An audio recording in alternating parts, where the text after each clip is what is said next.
Welcome to the Asking Why podcast. I'm your host, Clint Davis, and today I have two doctors from Wellness, which is a concierge service here in Shreveport, and I'm going to let them introduce themselves, Dr. Victoria and Dr. Natalia.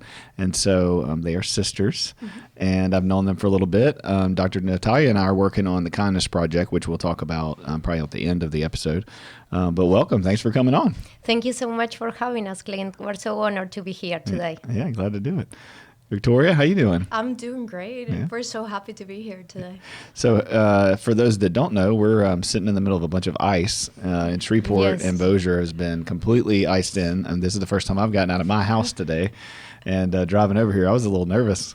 How was the traffic for you guys? It was good, actually, because it was only 8 minutes away, and most of the ice right now is melting. Yeah. Yesterday, it was not a good day for me because I felt on the ice going to the clinic, but today I made it successfully. Yeah, it's bad. I got out. I have dress shoes on right now, and I got out in my driveway, and it was like sliding down the thing to my truck. Yeah, it's been a crazy 4 days. So I was telling my wife on the way here, I was like, I got to get my brain to like professionalism because I've been just playing games with my kids and playing out in the snow. And I know, great. but it was a good family time. Yeah, absolutely. Right? Yeah, I mean, a lot of people, I saw this post yesterday, which I thought was hilarious. It was this guy that said, they're saying school's out for a whole week. We'll see about that. And he put a like heater out on the road. Like, it's not really plugged in. It's just a joke though. Like, he was heating the road off so his kids can go back to school. And then I just got Subway for lunch, and the lady was like, I said, how are you doing? You know, do you have kids at home? And she's like, yes, Lord. She's like, my refrigerator is really hurting right now. They need to go back to school. So I know. everybody's kind of in the midst of, putting things back together and figure it out. So I appreciate you guys risking the weather and getting over here. Well, thank you so much for having us. Yeah, so we've talked a little bit about this, but we do a lot of the same thing in the sense of caring for people. Mm-hmm. So tell us a little bit about your concierge service, Wellness, and how it came about, and kind of who you guys are, and just give me your story a little bit. Of course. Well, we are originally from Argentina, and it's true. We're both sisters from the same father and mother. We came here, Vicky, I think was around 12, and I was 23.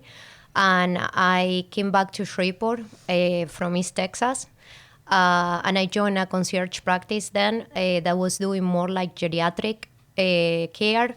And I kind of always loved the concept of like longevity. And I also love the concept. I do a lot of like spa treatments and like, IV regeneration and other things. So I started introducing some of those things in that practice, and it went really well.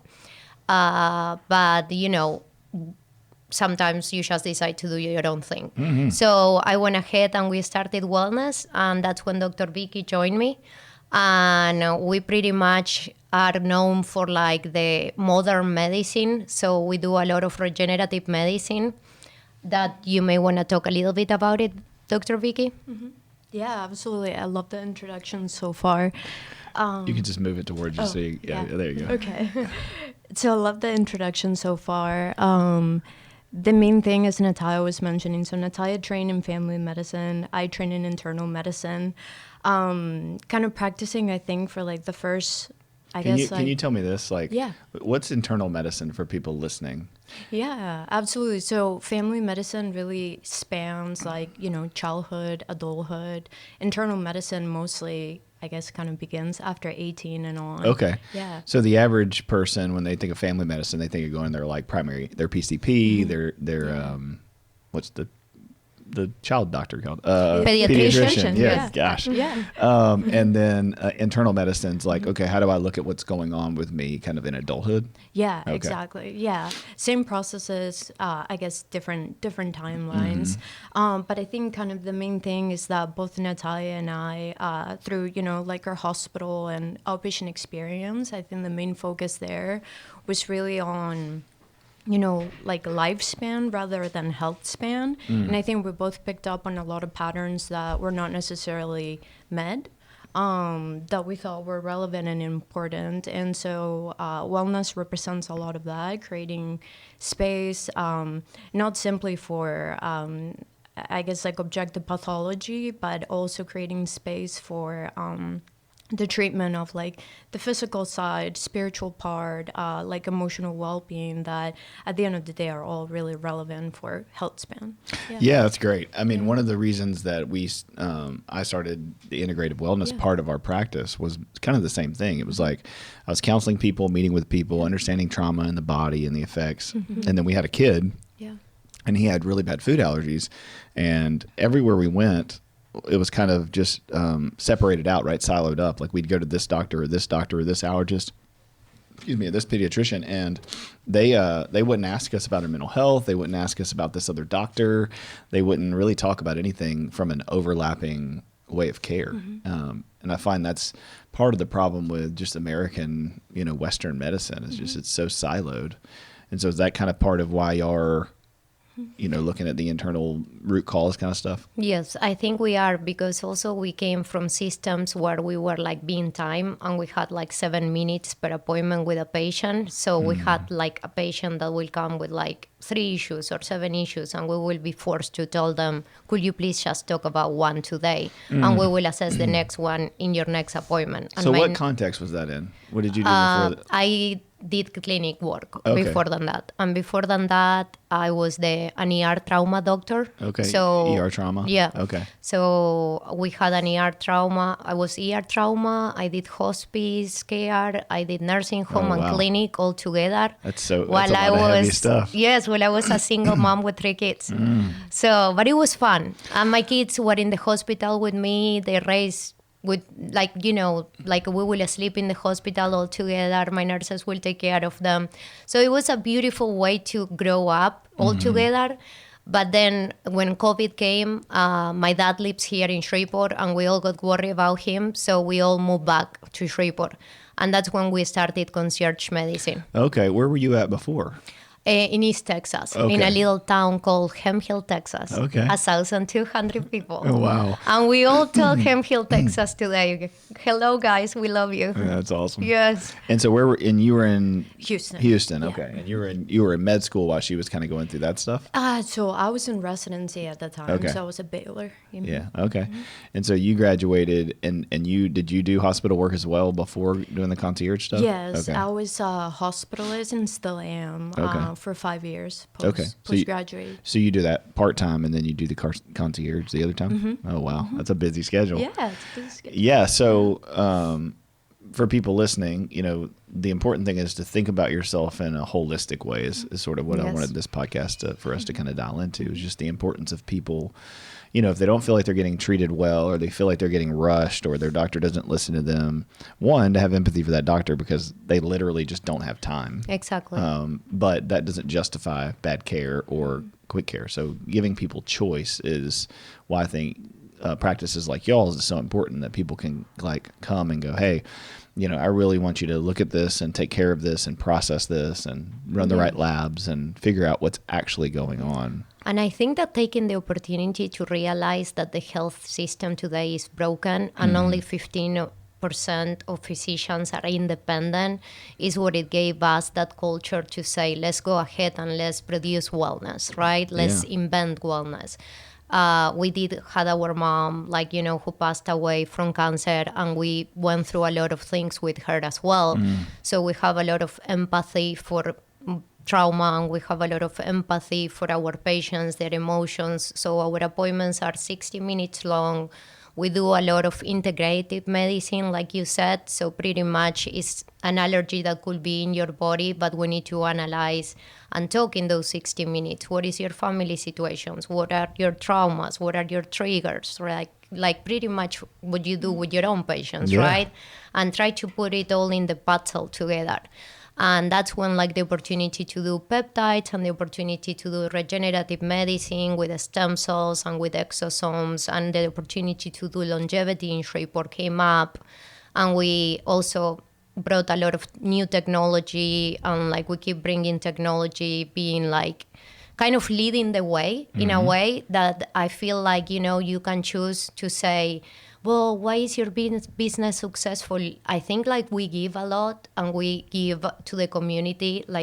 we're doing with the kindness project as well, is like the opportunity to like give to the school. Like, if my kids go, in this case, to St. Joseph's, like, we give to that school, we give to Loyola, we give because another of my kids is there. But, we also give to other schools that like need help or things like that. That's why we also started the pediatric concierge side of. Oh, okay. Tell me about that. When did y'all start that? Well, actually, it was more for our females. Okay. Moms worry a lot. I'm not saying that dads do not worry, but I don't find that they worry so much with the dads as uncontrolled with the moms. That's right. And moms usually think about what the worst case scenario easily, I guess. And I've heard it said that dads parent for who they're going to be. So a lot of male worry is who they're going to be in their future and how do I prepare them for adulthood. And a lot of times moms worry about who is the kid right now. Exactly. And so it's like we got to find a balance. The dad has to realize the kid's a kid and slow down and not try to make him an adult, but the mom also has to move him out of that baby stage and let him be a little bit more independent. So it's that fine balance. So I would see why that'd be very helpful for moms to get more support. Yes, and moms, I feel like their first reaction is I want to fix it. Yeah. Like moms, we forget a lot. Like, okay, we have our higher power first, then we need to take care of mom, then we need to take care of the kids, right? But we're always like putting things before mom. That's a whole podcast right there. Yes, another podcast right there for sure, right? But I think helping people to realize, okay, who is your higher power too? Sometimes your higher power can be money, sometimes your higher power can be success, sometimes reminding people how to go back to, okay, who is your higher power? What do you want? And sometimes it's just peace or calm. And that can come with the help of a provider and telling your patient, will it make you feel better if I meet with your teenager? Will it make you feel better if I talk to her or him, right? And that's a lot how the concierge pediatric opportunity came to me, because I was just meeting with a lot of teenagers, to bring peace to their parents. Yeah. And then I was like, oops, what am I going to do now? Yeah. And that's pretty much when I called Clint. And That's right.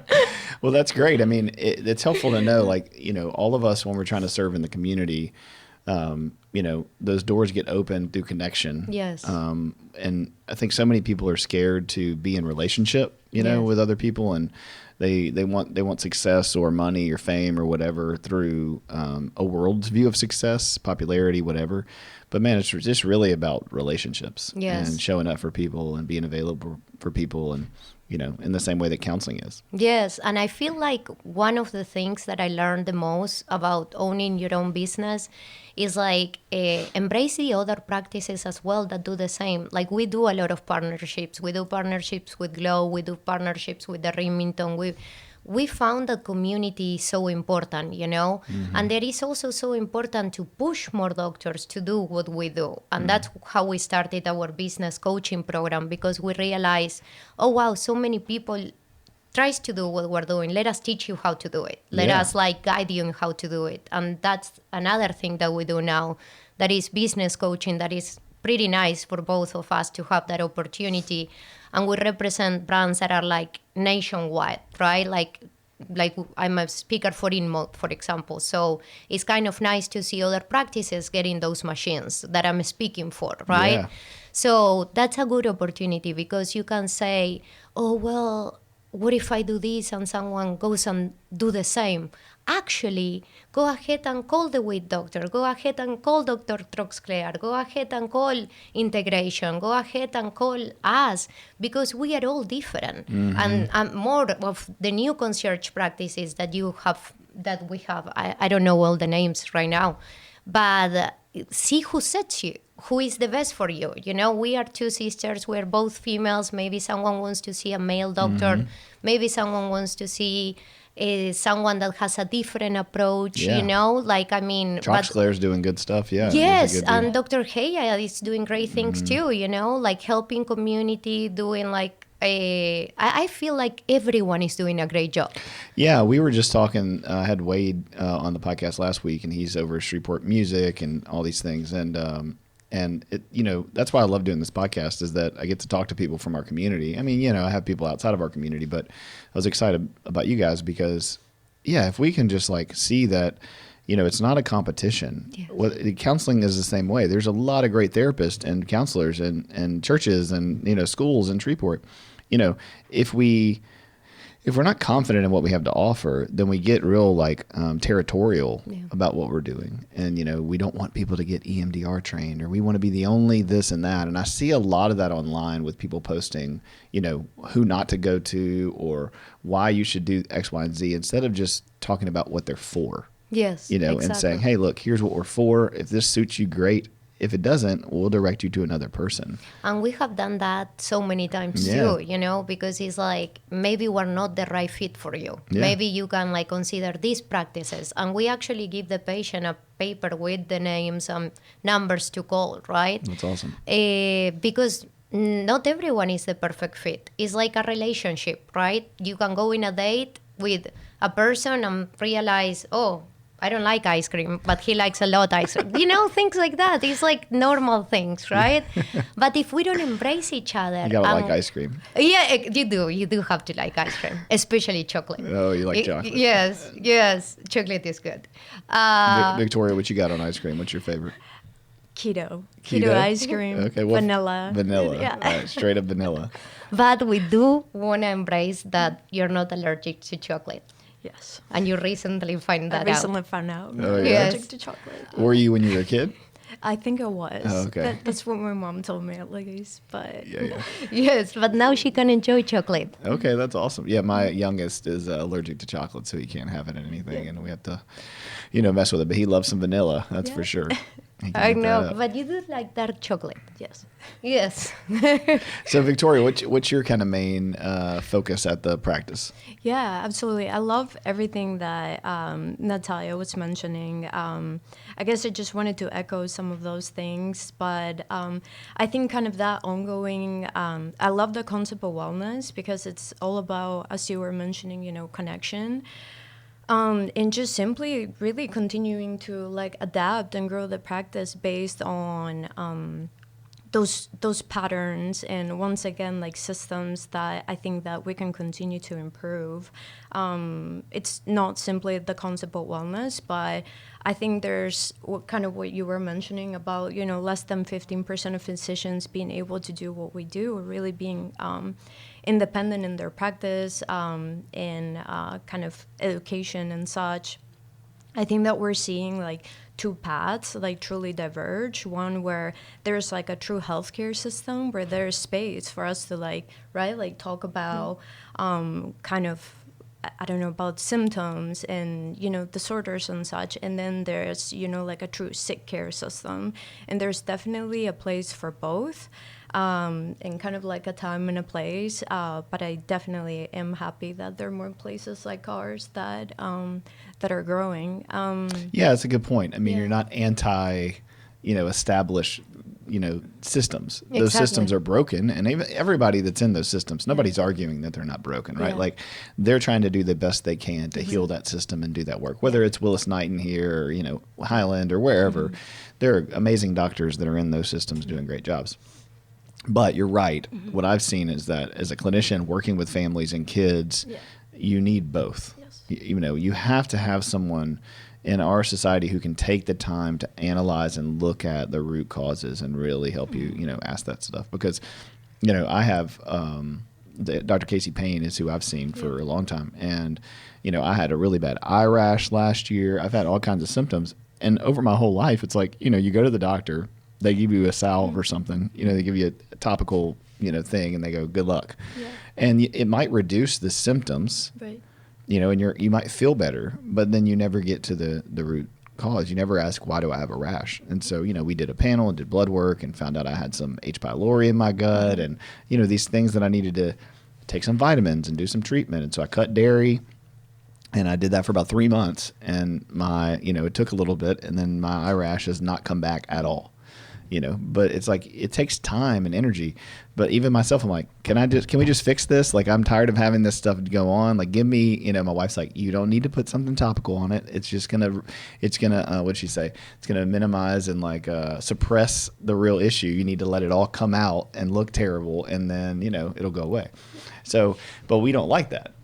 As a society, we're like, oh, I just want the external problem. Exactly. I think Dr. Vicky, one of the things that I love about one of her videos is she talk about the bandage approach. Mm-hmm. And when she mentioned that, I was like, oh my gosh, how many times I have done that because I didn't have the time, or because I felt like I didn't deserve to have the time. Mm-hmm. I feel as a female and as a mother and as a doctor, I guess, I could also identify with that. I feel like you need to realize you deserve a better care. Mm-hmm. You deserve to be loved. You deserve to love yourself. Mm-hmm. And that's what we are all relearning in this toxic culture that is pushing us constantly. It's like, when I text you this weekend, any other human being will have said, I am so busy. That's like I'm so busy, I'm successful, that means I am busy. Actually, the nice thing is to say, you send me a picture of playing with your kids, I send you the picture of my kids faking my Russian accent. That's right. By the way, I'm not Russian, in case anyone saw that video. But, it's like, it's slow, we pause, we enjoy, and it's great. I really loved being at the house for 4 days. That's great. Yeah. To me, it was a nice blessing. Yeah, it's such a balance. If you take care of yourself well, and slow down, then you can hit it hard and do the things you need to do while you're working. But so many people are burned out. They're overworking and they're not taking care of themselves. I love what you said. I do think for moms especially, and that's why I laughed earlier about it being an entire podcast. But I think what I would love to see is, moms, especially women, especially, take care of themselves more. Take that hour to go for a walk or come see somebody. And I know that with kids and with husbands that are unavailable or not there, that's really, really difficult. I'm not minimizing how hard that is. But, I really challenge people listening, take an hour and come see somebody. Let somebody look and figure it out. And I think the biggest fear of doing that is that then you have to deal with all of the things you find. Yes. Whether it's counseling and it's a mental and emotional thing, or whether it's a physical thing with you guys, which it's both in both settings. I think the fear is, well, I know I have a problem, right? I know I have this itch. I know I have this virus. I know I have this pain. I can't slow down enough to go get, the excuse is I can't slow down enough to go get treated because I have my kids and I have this and I don't have support. But really emotionally what's going on underneath there is I don't really want anybody to tell me what's wrong because I feel overwhelmed in having to fix all of it. Mm-hmm. Is that what you guys see when people come in? Yes. And actually, I feel like a lot of what we're trying to do with Dr. Vicky, especially, and she will talk more about it, is to prevent disease. Because a lot of people has anxiety about being sick or getting sick. And the first thing that mom does is like, okay, Dr. Natalia, I'm really here to let you know that my husband is coming to see you.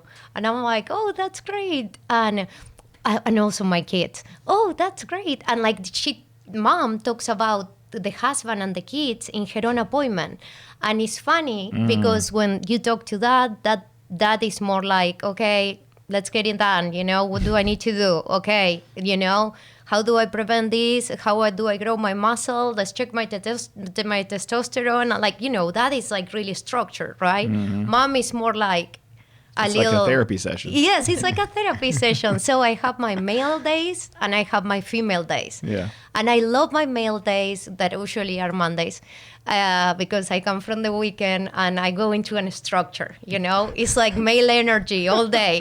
And then I have my mom's days that are sometimes different, right? Like a lot of emotions. Yeah. And I can relate to them because I'm kind of mom too, but I can also remind the husband when the husband says something like, this is what I think she's feeling. Mm-hmm. Because remember that she thinks this way. Yep.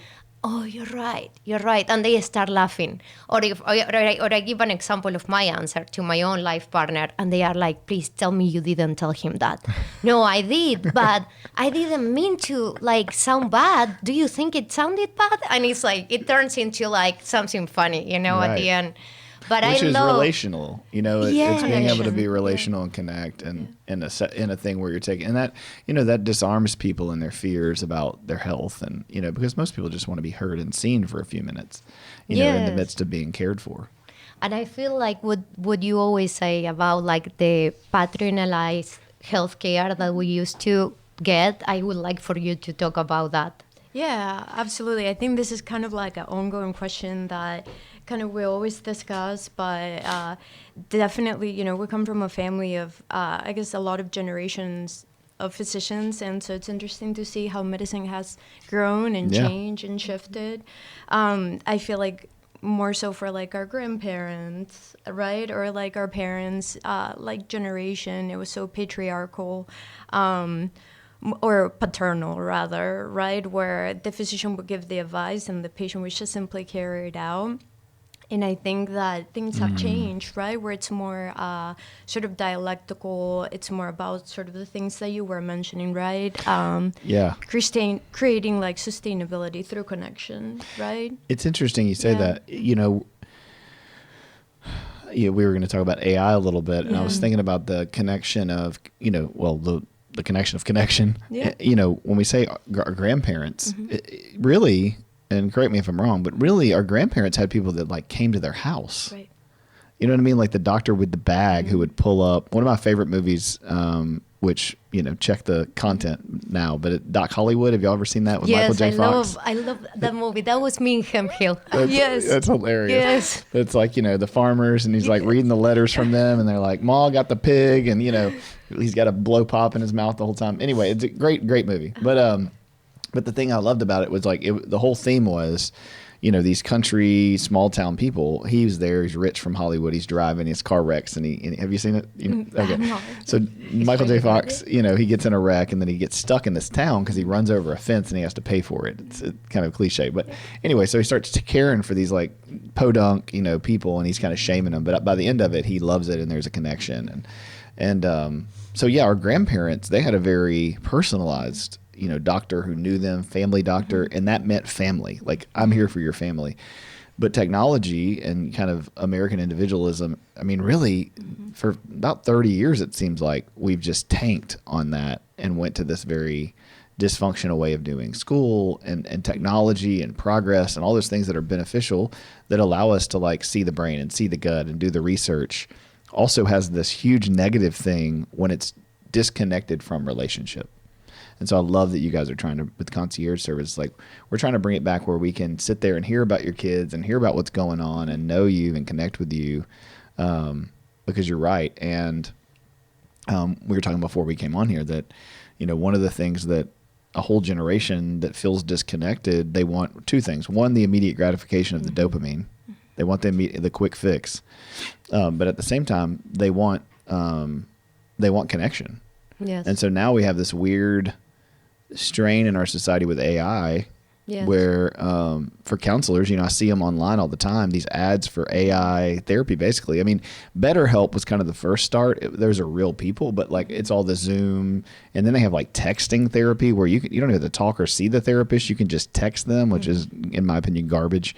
And now AI is coming in and saying, well, I can be your therapist. Just ask me the questions. Yes, and Clint, please Yeah. remember that AI is actually a better doctor and a better counselor than us. That's right. That's So that's that it is wants what you to they are know. promoting right now. I know. Right? So that's kind of scary because I feel like we live in this toxic culture that produces absent mothers and absent parents that get burnout, and then they are absent for their own kids. Yeah. So their own kids are craving that attention, and that's when they go to the device, right? And that's when they look for the answer, and that's when they look for the connection through all these different like platforms. Like I know my daughter will be really upset if I say Facebook, so I will say Snapchat and Instagram to look cooler. but I do not know so much about those. But that's the praise way God they that you don't. Yes, that's the way that they communicate, right? Yeah. And now we have ChatGPT, and now we have Meta glasses, and now we have all these things. Like if you talk to Meta, you have to say, "Hey Meta, who is the best counselor in Shreveport, Louisiana?" And Meta will answer you. Or like, "Hey Meta, could you please take a picture? Could you please do a video? Could you?" Or kids also use devices to get answers on different type of tests or things like that. So the same now will apply to our own health. And for example, we all know how Elon Musk said that doctors will be replaced by humanoids, right? Who are the robots, in less than 10 years. So he's saying to our generation of kids, do not go to medical school because we're not going to need counselors. We're not going to need doctors. We're not going to need nurses. We will have humanoids that will do that. Humanoids do not have emotional IQs. So I feel that that could also be a challenge. For someone maybe that doesn't have an emotional IQ, I'm not saying Elon Musk doesn't, but I don't know his emotional IQ, right? I feel emotional connection. Yeah. When you lose that, that's when you get sick. The best predictor of longevity is actually your community, the connections that you have outside your family. Even though this is my best friend and I love her. But outside Vicky, I have two best friends that I talk all the time, right? Outside Julia, my other sister, I have two best friends. I count my friends with less than 5 fingers. But I still have that small community. And I feel like community saves you. When you have a disease, what do? When you have depression, you go to a group. When you lose a child, you go to a group. When you have an addiction, you go to a group. When you have any problem, you usually start with acts of service to engage to a community. And if they take that away from us, how sick are we going to come? Oh, very, very sick, because it's already happening. And it's already happening, maybe not to us guys, but what about our kids? I mean, I was making a silly comment, but it wasn't so silly when I said, I had a daughter that asked ChatGPT if I was right, Yeah. And of course I was right. So thank you, ChatGPT, for that. But, that was really, wow, did you really? I mean, like, that's kind of crazy. But what's going to happen to my grandkids is maybe ChatGPT or whoever it is, are we going to lose the connection that keep us humans? Yeah, we are. The hope is that there's a small group of people that can have this conversation and that can do practices like you guys and can do practices like ours and who can keep that human connective element. But I don't think you can do that and make billions of dollars in the way that society sees it successful. Because at some point, you have to maintain the relationships within your practice, right? You have to, if all of my therapists, if I don't know any of them, if I'm not connected to them, then I'm not connected to the churches they're going to, the schools they're going to, the clients they're seeing. I don't have to actually know those people, right? I can't. But there has to be some overarching trust, right? And sense of identity within the practice. And so, people can make a lot of money really quickly in this culture producing something for the masses, but no one actually knows them. And so we all have to be careful with that we don't see success as, I can start this page and this page and this thing. And there's so much need out there that I'll make a ton of money off the product, right? But I'm not connected to any of the people that I'm helping. And I have no interest in that. No, I'm not saying that's good or bad for everybody. There's people out there that, that they can do what they want to do. But like you're saying, if you let AI and technology and convenience replace a real human person, like if your daughter doesn't have a friend or doesn't have a parent or doesn't have an aunt that she'll go to and say, hey, mom said this, I'm frustrated with it. I don't really know her. And then she can go. But if she starts to go into ChatGPT for everything, all ChatGPT is doing is it's just a better Google search. It's just reaching out to all of the information possible, disseminating it as best as it can. And I mean, there's no telling where they pull that information from. You know, there's a lot of nonsense on the internet. Yes, and also maybe it will be great for health. Maybe it will make things easy. Maybe it will help people that cannot have the care that we offer, because we also concierge medicine is not free. Right, We you know gotta pay that, for it, yeah. and it's kind of sad that Neither is a good chat GPT though. Exactly. So some people may need to use those Yeah. tools as well. We just want to bring awareness of it. And I feel like a lot of what we do with our patients is in that relationship and the awareness of having that human connection, that human touch. That our text platform, we do use, I guess, the electronics or whatever you call it, but we do have an app where our Yeah. patients text us and they call us or they FaceTime us, 24/7. So I'm not complaining about all those tools that the internet is bringing, but replacing the human connection is what it could become toxic, right? Oh, 100%. And a lot of the kindness project that we started with Mr. Lenny and with you, Clint, that it had been such a blessing to me to be a part of, for Dr. Vicky to be a part of as well, is pretty much, it's like you said, and that blew my mind, Clint, when you said that. And I realized, oh my gosh, and that's when I read all the book. Raise your hand, he said, to all the Loyola kids, and tell me which one of your parents teach you how to use your cell phone. And no one in the whole school raised their hand. And then I put myself in that situation because, I had a divorce and my kids have an access to a cell phone because when they are at dad's house, I want to talk to them, and sometimes it's easy just to know where they are, their location, 360, call them, FaceTime. Now that they are teenagers, of course, I don't do that because they are with dad, but I do it because they are with their friends, And I'm like, hey, baby, why are you here? Oh, I'm here because I'm eating. Okay, that's fine. How long will you be there? I'm kind of like making sure she's safe. I have 3 daughters, right? So it's kind of like... But it made you check yourself. Exactly. Yeah. It made me check myself and say, I never teach them how to use the cell phone because I was learning how to use the cell phone myself. Yep. Like I was learning. I come from a third world country. I didn't grow up with a cell phone. I got a cell phone when I came to this country. I got a car when I came to America. I'm blessed that I'm in this country, but we had to adjust to new technology, a new language, a new culture. And we are blessed that we're helping, everyone.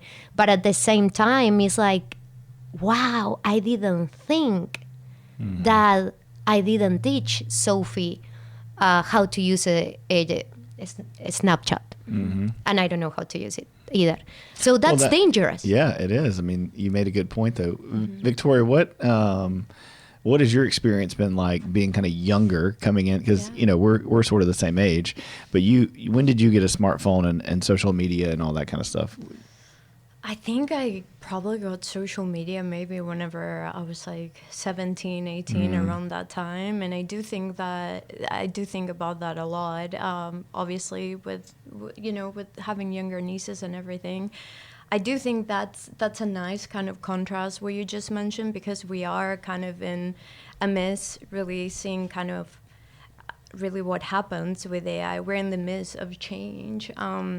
And quickly. I think very quickly, exactly, and at the hands of people that are not necessarily having these very important conversations. But I do think, just like you mentioned, with cell phones, we didn't have any like guidelines, any like rules of use, right? In AI, I think it's obviously meeting like an accessibility issue when it comes to like mental health and like healthcare. But obviously, like at what cost, right? Well, that's the question, right? Is that we're not with AI, with education, we're not counting the costs. Right. We're not looking at. I did a TED Talk a few years ago, and there was a guy who did an awesome one, and it was on. We need to start teaching and educating for the future that the kids are going to be in, not the one that exists now. Yep. And I think we've never. Had to deal with something that's moving this quickly, I know, it's really intimidating not to know what to tell your daughter or son. I don't have a son, but I have daughters. Mommy, what do you think I should do when I grow up? And I'm inside of myself, I'm like, I don't have idea, you know? Like, I guess, like, be a plumber or electrician, like, things like that are going to be more important, they say. But you don't even know if what they are saying. So it's like we are in such an unknown time. That's why I feel like the Kindness Project is so important, because I feel like as parents we're lost, but also if you don't have a higher power and you grow up without that higher power and the disconnection, right, between you and God, right, that dopamine is going to be your higher power. Well, and I think that's what. Well, let me check in with you. Do you want to say anything else before we move on to the Kindness Project conversation? Do you want to say anything else about wellness and kind of what you guys are offering, and or your experience when Emma got those things in Christmas? That kind of like I know you didn't like it. You can share it. Yeah, absolutely. So like my youngest niece, she got some, I guess, what are they called, meta glasses or like virtual reality? I think it's virtual reality. Virtual reality. like Oculus? Right. That one. Yeah, akin that. And she's how old? she's 12, 11. 11. Sorry, Yeah. Emma. 11, but turning 12. And I think one of the things that we're really not considering, right, in this like epidemic, right, of really like loneliness, where we have prioritized like individuality, right, like as a higher power for so long, that we're bringing forward as a solution something that is even more isolating, right, under really a mask of, you know, really connection. But once again, it's like that dopaminergic kind of driven connection, and we really don't know how it's going to affect development, right? Kind of at a really like anatomical, like neural level. Well, we're seeing it with the prefrontal being Correct. Underdeveloped until like 27 now Yes. instead of 23. So Yeah. that we're seeing the impact. I feel like we're just ignoring it. Yeah, And exactly. how people gets out of adolescence at 32 years old now. That's pretty intense. Yeah, it's insane. So anyway, the story ended on her not being able to use it because we didn't have, and it all turned out Christmas because of course. So you saw her get it and then you were like, oh my gosh. And I just had a moment of, you know, where I just wanted to throw it over the fence, right? But I mean, no one, you know, I think, you know. Well, but we are all doctors at in the family, yeah. so Right, that was yeah. like, well, let's turn them on and let's look what they do. Yeah. And then Tim was like, oh, let me do it. And then Tim and Charlie and like everyone was like playing with the thingies. And then Vicky was terrified, and then we decided to just not do it. That's Yeah. great. I mean, you don't know. You know No, what I we mean? didn't. And sometimes No. you're like, oh, people got this. This is cool. And you get it. And then you're like, and y'all have enough smarts, right? Here's the thing. You guys are doctors. You guys are trained. We're having this conversation because these are things you like to talk about, you care about.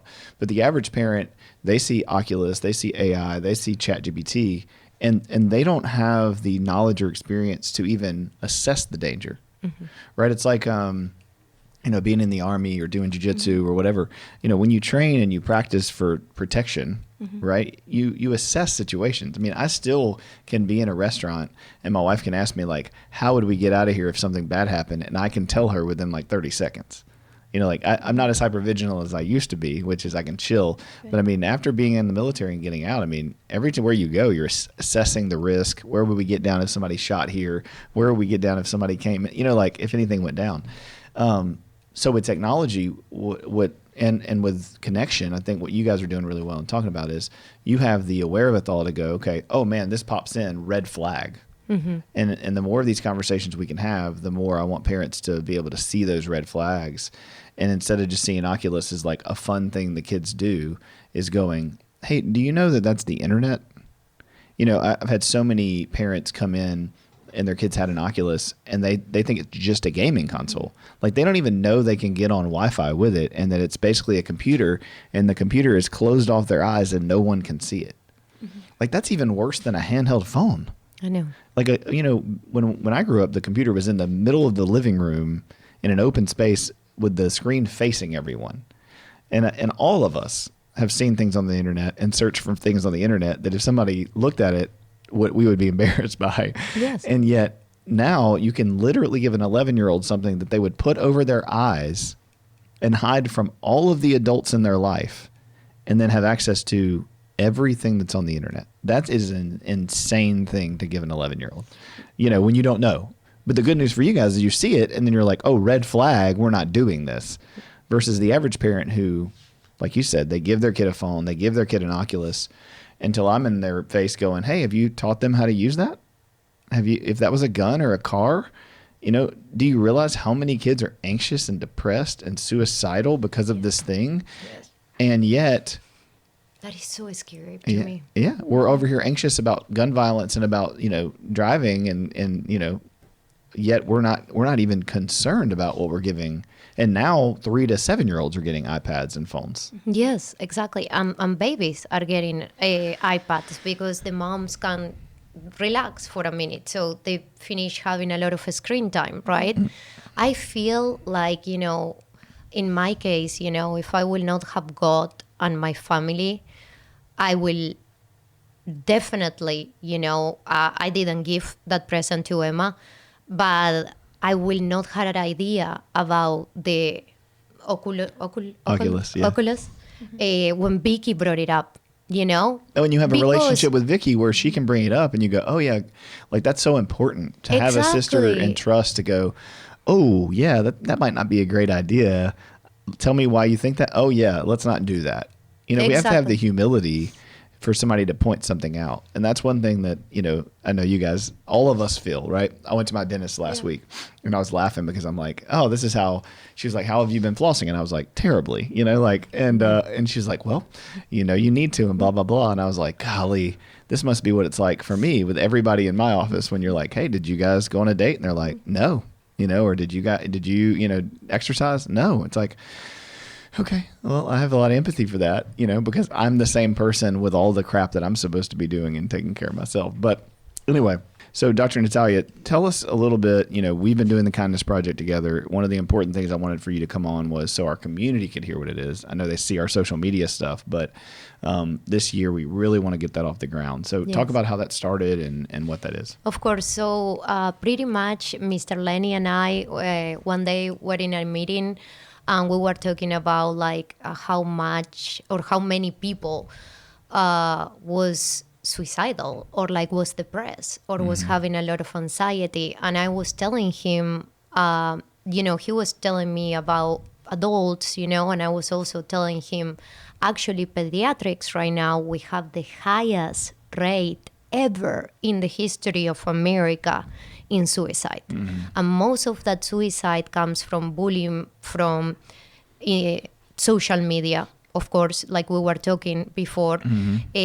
Before, when I went to school, and I was kind of a little bit, a nerd. I didn't do any sports, and I was like a little bit, like didn't have like maybe a lot of friends. And what do you do? Well, yes, if someone bullies you, you come out, right? And you answer back, or like you get in a fight, or you say, I don't like you, and you're not friends with those girls, right? So you have a choice. But now those people can come and be more like passive and attack you through social media, posting things about you, making secret pages about people. For the cool kids can do that, right? And attack the other children, right? So then those children that may be isolated already because they have an absent mom that has to work all day, or they have an absent dad that has to work all day, or they don't have any siblings because the siblings are also in the cell phone, or they are out doing drugs, or they are in doing drugs. It doesn't matter. We are living in a really toxic culture, and we all know that. There is no need for us to come and say, guys, I want to tell you about my perfect family. Right. I mean, I love my family, but we work every day on it. That's right. We all got issues. Yes, we all work on it daily, and we work through communication. We work through it like, hey, do you think you can tell this differently, or you can because we all have feelings, right? And we all need to learn how to communicate better with each other, even when we are family. Even with my own kids, I remember when they were little, I will want to fix it so badly. If Sophie, my first child, will start crying, baby, do you want to go to the mall? Baby, do you want to go? And we didn't have a mall. It was the dollar store then because it was a small town. So I will always say, baby, do you want to go to the dollar store? Because, we didn't have any other places. So we had $2 stores. And I will always say, do you want to go to this one or to this one? And, now I learn, when Sophie comes and isn't having a good day, I just put her on my chest, and let her tell me or not tell me whatever she's feeling, So I'm I feel every time, and I don't cry often, but when I do cry, I cry on my dad's chest. And that's to me my safe place. I know that if I am my dad's chest, I can cry. That's very sweet. Yes, and I'm proud of it. I'm 43 and I still cry. And I still cry on my dad's chest only. Yeah. I mean, it's really weird. You will find me crying anywhere else, But my kids are the same way. And I know exactly when Emma comes home, Mommy, I had a bad day. First thing that I do, because I'm usually in bed, that is my safe place as well. I open the covers and I'm like, come here, baby. And immediately I do that. She can let it all go. And it's oh, and I'm like, okay. It's okay, baby. Do you want to talk about it? Do you want to take a shower? I mean, just let them have that safety and that space. You don't need to fix it. And you don't need to call the other mom and attack her. Or I used to do that too when I was younger. I remember one time calling my own nurse, and telling her, did your child told my child this in lunchtime? I can't believe I said I did that. But I did it because I was younger and I was protective. And I am too now, but I'm trying to give them that freedom, right? To be who they want to be. Yeah. And they don't need mommy to fix their problems anymore. Or sometimes they need advice. And, I feel what happens to all the kids that they don't have that clean. Yeah, I mean, I think that's the reason that the Kindness Project is. So for people listening who don't know or who haven't seen us post about it, so the Kindness Project is a nonprofit that the goal is we're really trying to reduce bullying and self-harm and these things in schools. And we want it to be a student-led project. So instead of having a bunch of adults come in and lecture everybody about what they need to be doing, we want to come in and lecture them and then give them the support to start classes, start groups, start kindness hallways and projects throughout the year where the students are kind of filtering those things out. And so I've been traveling and speaking at different schools to get student-led stuff. And so this year, we really want to launch and try to get in about 20 schools by the end of 2026. And so if you're interested in having us come out, do some education on my book, and us talk about, Mr. Lenny would talk about his own suicide experience and his own depression and anxiety. And then we speak to the students, speak to the parents, and really, again, connection, community, because the statistics are what they are. I mean, this isn't going away.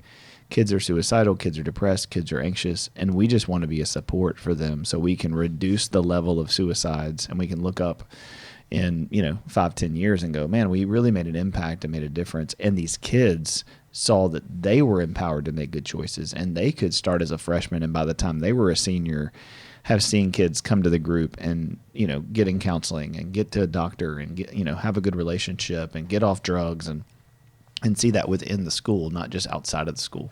Exactly. And I feel like, what a mom does when she finds this chat between the group and one kid saying something bad. Let's say they go to St. Joseph's, they send an email to Mr. Cobb, and then they have a meeting with Mr. Cobb and they take it all in the school. And then poor Mr. Cobb, there he is, and then Father Jerry comes and maybe gets involved, right? But I'm saying, we cannot fix it if we don't act like a community, right? So giving these tools to people like Mr. Cobb or to people like Dr. Sabel, right? Or like all the other schools that will be involved this year. We last year started with St. Joseph's and Loyola, and you have done such an amazing job. Me, as a parent, not even as a doctor, I realized, oh my goodness, I can't believe I never teach my kid how to use the cell phone. I cannot believe this is such a weapon, and I didn't even know it. That was a weapon. And I have it in my house times 3, you know?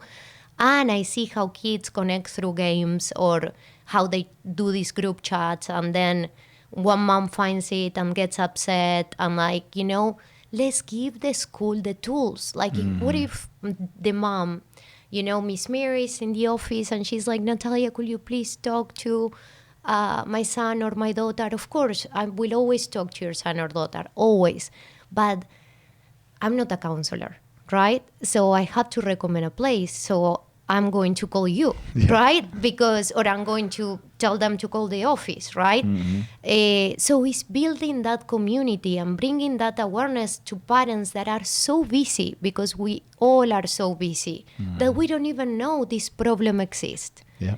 I mean, I'm not saying that mom and dad are guilty. Yeah. I'm just saying mom and dad are so busy, you know, working or taking the kids to the 6,000 activities that kids have today, right? And they are all about, well, my daughter is in dancing and my daughter is in cheer and she also plays basketball, but in her free time, she's also doing yoga, Pilates, and learning 3 languages. That's right. Wow, great, Mary.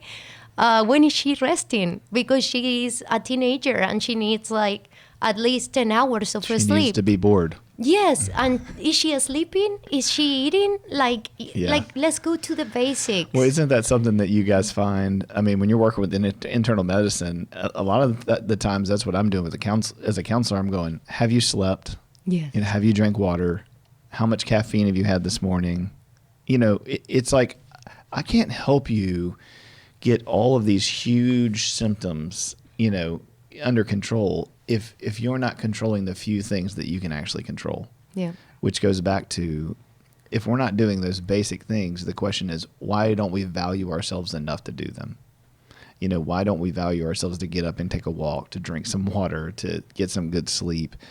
And most of the time, right, the females, the mom is saying, well, I have my kids to care for, and if I don't do it, they're all going to die. Yes. You know, which isn't true. In some cases, it's difficult, but or the husband's like, well, I have to go work and I have to provide and I have to be out and I have to make this money. And at the end of the day, everybody graduates and everybody's adults, and we're going, the one thing we didn't have was actual connection. You know, we were all in the same house. We were all on the same trips. We were all at the same sporting events. But they don't know my heart. They don't know who I am, what my strengths and weaknesses are. I don't feel like you get me. You know, and I think part of what you guys are doing so well at Wellness is you're trying to get your patients. You're trying to see them and love on them. You're wanting the community to be, you know, seen and heard. And that's all we can do, you know. And so I love that we're partnering together to do the Kindness Project and help the community. I think we have a beautiful group of people who have completely different circles, you know, but those circles overlap and there's this Venn diagram. And if we can get Shreveport and Bossier to see that with just a little bit of effort and a little bit of funding, you know, there's so many people. If everybody gave $5, like, we'd be able to change 20 schools this year. So, Clinton, I think that is amazing that you actually structured the things and you created the 12 steps that we can give to the schools. So we are not telling the schools, we're anything. coming, and Clint is talking for you to realize what a bad job you have done for your kids. No, we're actually giving you the tools, and we're creating groups that are called the kindness groups in each school, so those kids can be connected. And at the same time, you are giving the steps to those teachers and principals that feel also burned out by the situation, and all the parents that are sending emails, and now you can participate. Now you can, like, be one of the parents that comes and, like, gives their time and participates in fixing the problem. Now we can all fix it together as a community. That's right. And we have people, like, I love all the books that you recommend to all our patients, you know, and also people that you will be a mom one day and find out, like, you know, that actually you will be so much more prepared. I wish that we had this. Yeah, we have no clue. I mean, we didn't. Yeah, it's a great point. You know, one of the biggest things I always say is I'm not anti-technology and I'm not anti-social media. I'm anti-kids not knowing how to use it and getting it too early. And also, hey parents, like we're all in this together. We didn't have these things, and the phone and technology and AI has all happened so quickly that we're the first parents and adults in human history to have kids with things that we didn't have. This is what we call the age gap in like study. But my childhood, we're both 43. Our childhoods were very, very similar to our great grandparents' childhood. Mm-hmm. That's insane, right? Like you get a 100-year span, and our childhoods were almost the same. And then within 20 years, it is like galaxies apart how different it is. It is. And it's going to continue to be that way. And so the hope with the Kindness Project, the hope with Concierge Service, the hope with Clint Davis Counseling is that we can stop getting caught up in the flashy stuff and really bring it back down to relationships. And in relationships, find out what do individuals need and how do we care for them and how do we look at the symptoms and try to find the root and really care for individuals, because our society loves putting people in boxes. Right now it's ICE and it's, Republicans and Democrats and all the craziness in society. And everybody's like, they're all this way. They're all this way. And it's like, let's get back down to our relationships. Who in your life do you actually know? We talk about immigrants and moving over, from a different country. It's like, they're amazing people. We're all immigrants on some level, and at the same time, there are people who are criminals and there's a problem. And so both of those things can be true at the same time. Mm-hmm. But we live in this space where everybody wants to get in a camp and be divisive and post it on social media instead of going to your neighbor and loving on them. And, I brought yesterday, my neighbor was in the front yard with us and we were talking and he's like, I don't know what I'm gonna do for lunch. And so I was like, hey, I got some extra pork butt, went and got it, gave him a sandwich. And, like those are the things that are very simple to do, that instead of complaining and hoping that somebody will come and save us. And dividing, right? Dividing and producing anger. It's right. About why we don't take the opportunity to invite love. Mm-hmm. Let's invite love into the house and see what happens today. That's right. Let's invite love into the school. Let's invite love to Mr. Cobb. Let's invite love to Dr. Savelle, because they need some love. Mm-hmm. They need to know they are loved too, right? Let's invite love, giving our time. I just learned that recently, yes, I help things, I don't know, donations, mm-hmm. right? And it was so easy for me to do that, right? Because I felt like I'm helping here, of course, wellness is there. Well, but it's just writing a check, And it's not relational. No, and when not that it's bad, please write checks. Yes, but I'm saying when the Kindness Project opportunity came, it was more like a God calling, mm-hmm. For me and for Mr. Lenny especially, from all his wisdom, spiritual experience, and that's what I was missing, mm-hmm. I was missing giving my time, because time is the thing that is the most valuable thing for me. Yep. And I was just investing my time with the people that I love only because, I love safe. them, and it's super safe and it's so nice. And it's my favorite thing. And then I was working. So even though I also have a lot of love relationships inside my practice, I'm being paid for a service. I'm being paid for a service that I'm providing. And that's a service that I'm providing, but I am being paid for it. Mm-hmm. So I needed to invest my time on something that could change the world, or I feel it could change the world. I think so too. If it can touch one heart, I will be happy, mm-hmm. right? Well, it's already doing that. Right. Yeah. It's already doing it. And it was finding you and having the ability that you already had your book and you already were doing all this and producing those connections, and then those other schools participating, now having parent meetings where you can teach the parents how to personalize their phones or have some type of awareness about this weapon that we have in front of us, right? And invite them with a little membership. We're not asking you for a 10,000 donation, you can give that if you'd like. Exactly, you can. But also you can do a $10 monthly membership. So we know that we have a little bit of that money to help with the steps that we need in our program for the Kindness Project. Tell us a little bit more about the steps, Clint. I love them. Yeah, so part of what I was trying to create in the steps is helping kids kind of start it understanding themselves. I thought about, like, if you came to my office, right? If you came as a counselor, what would I teach you over the course of like 12 weeks? And a lot of it is just teaching the stuff that we talked about today, pulling back kind of their view of reading, writing, and arithmetic, and going back to who are you? Where's your sense of love and your sense of safety come from? How does your brain and your body work? How do your emotions connect? Because I think that's what we've dehumanized everybody and desensitized ourselves so much. And yet kids are so resilient that they want connection. They want real human connection. And there's 4 things that children need. There's they need affection, right? They need you to hug them and kiss them and love on them. I say all the time that, especially do it when your kids are, 11 and 12 and under, because they're like puppies. Yes. They come in and they're like, hey, good to see you, Mom. And they want to run and jump on you and say, hey. But then when they become teenagers, they become like cats. They turn their butt up at you and walk away when you walk in the door sometimes. And so we want to make sure that they have that physical connection. The 2 is they need attention. They need us to put our phones down and look them in the face. They need to, be seen. They don't need you texting and working from your email and answering questions side-eyed from the, counter. That's not being present. And then they need affirmation. They need to know who they are, what their sense of identity and self is, how they fit in the family.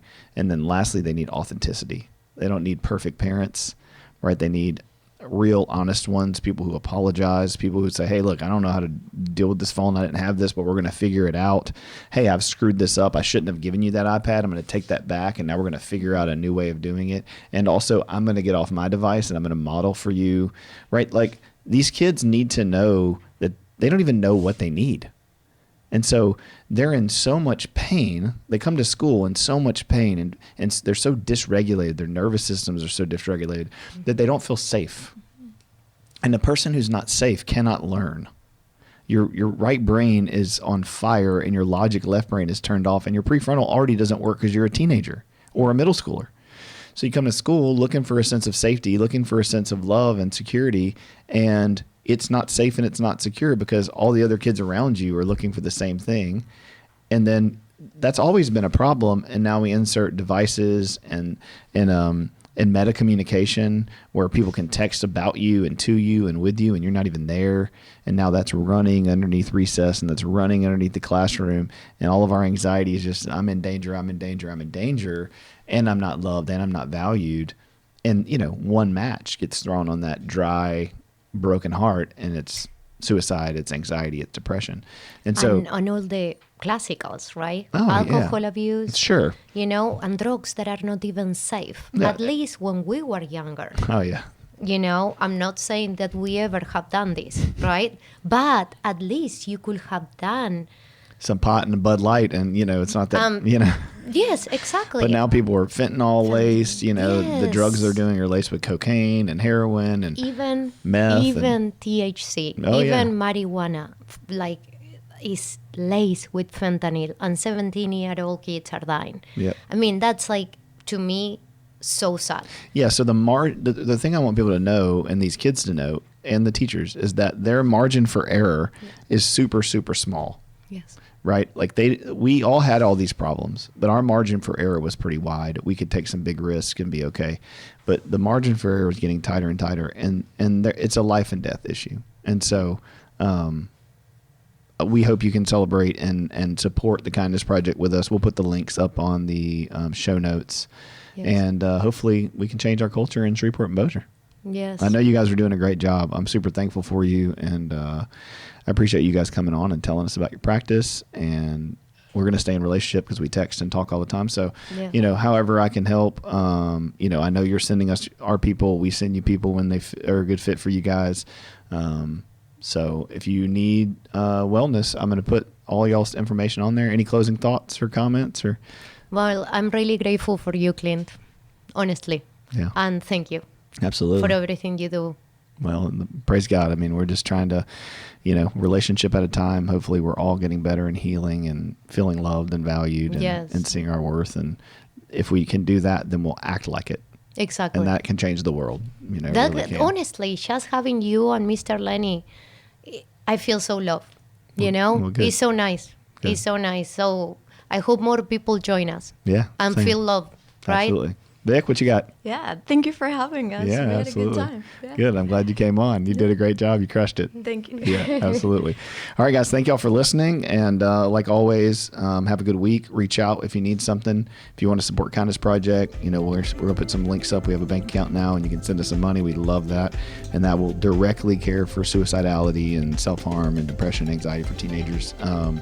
And wellness, I'll put their notes up. And then Clint Davis Counseling. If you need something, please share this podcast. When, you know, guys, the biggest thing, you know, is share the content so other people can see it if you like it. So God bless you guys and have a good week.